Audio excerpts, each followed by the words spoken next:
Hello. The name of this video is Lucifer, Son of the Morning. That's a term that we know of from Isaiah 14:12. But actually it was a very popular term back in those days. It was like a title. Back in ancient days, the Egyptians, the Semites, the Romans, the Greeks, various peoples, they use this term. It just means the planet Venus.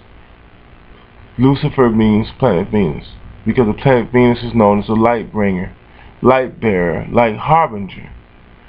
And the reason that is because in the night sky, when you see the planet Venus shining, reflecting sunlight, you may not be able to see the sun, it's still dark, but you see the sunlight reflecting off the planet Venus, you know the sun is about to rise and cast away darkness. And that was a symbol that was even applied to Jesus Christ, or Yahshua ben Yosef.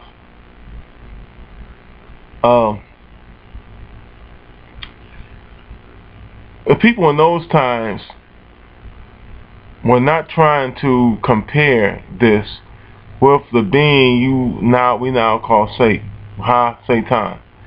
Actually, Ha-Satan is a class of spirits, and it's a word that can be applied to not only spirits, but can be applied to people as well, because it simply means the adversary, or the accuser, or the obstructor. That's all it means. You see, like in those ancient languages, Hebrew, Aramaic, that what have you, and I don't speak any of those languages, by the way. I just know this by reading, studying.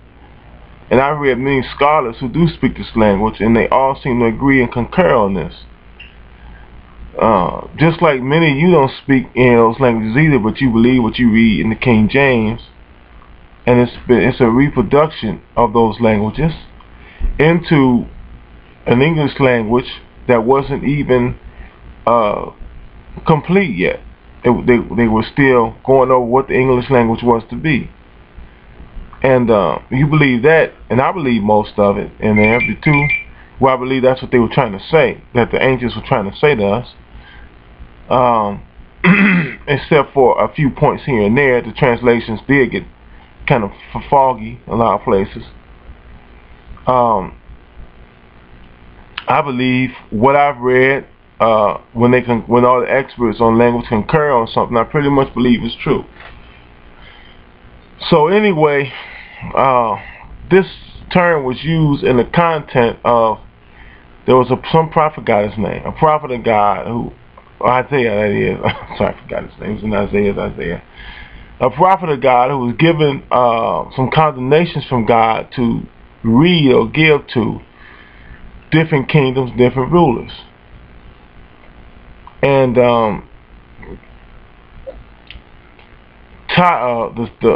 the city-state or whatever of Tyre and also Babylon were two of these rulers. And back then, a lot of rulers believed that they would become gods after their death and ascend to the heavens as a star or in relation to some sort of star, I don't know. But back then, stars and planets were considered the same thing. They didn't have a word for planet, word for star was the same. But as we know, Nebuchadnezzar and all them ancient rulers thought they would be gods or what have you, and this lamentation was telling them, you're not a god, you're a man, you're going to be killed and ascend and go down to the dark place, and there'll be those down there who won't believe it, that the one who stirred up the nations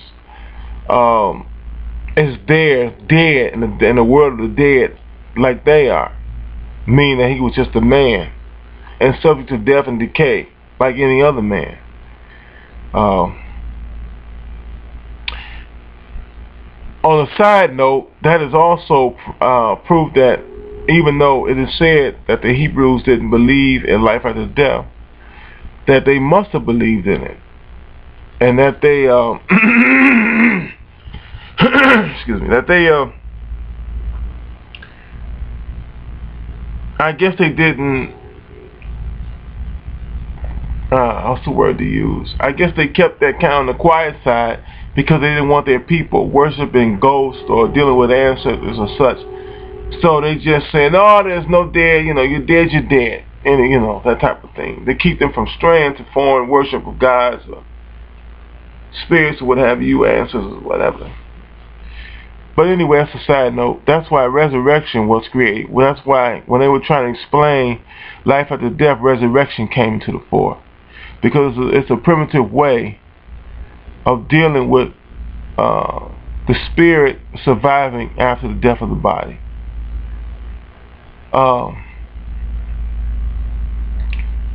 It may have even been some kind of attempt to mimic the Egyptian philosophy of resurrection, which was a little bit different. It was a little different.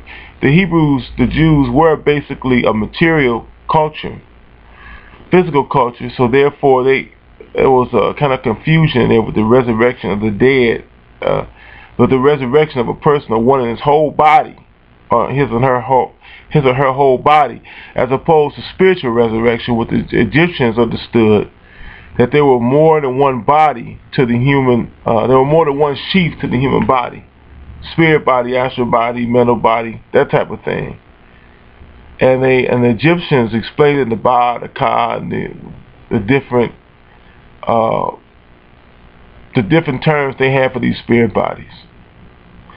And I don't think the Hebrews ever quite caught that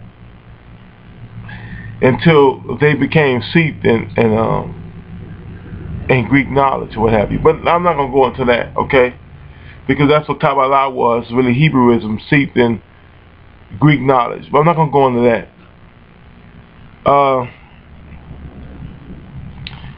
Some people try to equate this term with another term, Ha-Satan, which simply means adversary, obstructor, that type of thing, you know. And there were some Satan spirits, because I think it's in Job, it says, the sons of God assembled themselves before the Lord, and Satan came with them. Or Satan too, or something to that effect. Satan was not an angel.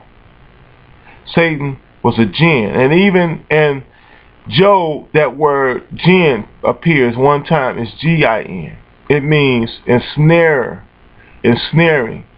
meaning ensnaring spirits. There are ensnaring spirits. That's what the Satan spirits were, the jinn spirits were. But they were under the direction and control of God Almighty, Yahweh, or Elohim, whatever you want to call it. They were in that control. So, and earlier in the Hebrew Bible, I forget what that is, it said, God creates good and God creates evil, which means that, you know, he does what he does. There's no such thing as an evil Satan, as opposed to God with his own kingdom and whatnot, leading daemons, which is simply a term, which is like a demi thing, like a spirit between an angel and a man. It's not an angel, but it's a spirit that does like earthly work. They're not angels. Angels bring messages and do work for God in another way. Jinn really are supposed to do work for man. That's why they hate man. See, jinn are made of fire, and angels are made of heaven. And the prophet Abdullah ibn Muhammad, I think that's peace and blessings be on him. He knew this. He knew about a Christian apocryphal, because that's a Christian apocryphal, meaning Bibles that either were in the Bible, were either a part of the canon and taken out.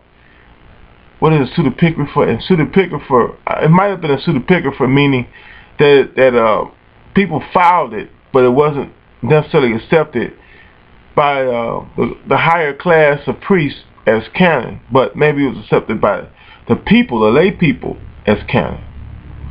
Like Jesus and the apostles quoted the book of Enoch a lot. And the book of Enoch was never part of canon, I don't believe, or part of Christian apocryphal canon. And it was taken out. Jewish apocryphal canon. That's, if a part one, I'm going to do part two Stay tuned.